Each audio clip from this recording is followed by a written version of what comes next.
Check muna natin yung ating gulong.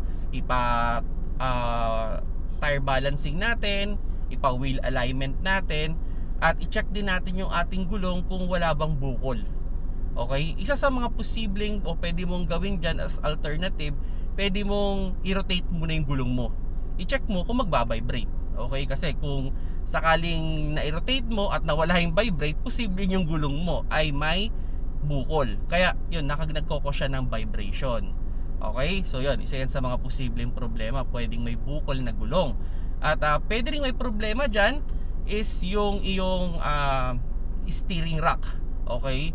So baka naman yung iyong steering rack ay sira na or kailangan ng palitan nung kanyang tinatawag nilang yung parang plastic bushing yon or engineering bushing. So baka kailangan ng palitan o yung iyong tie rod, yung inner tsaka yung outer tie rod, baka kailangan ng i-check o baka kumakalog na.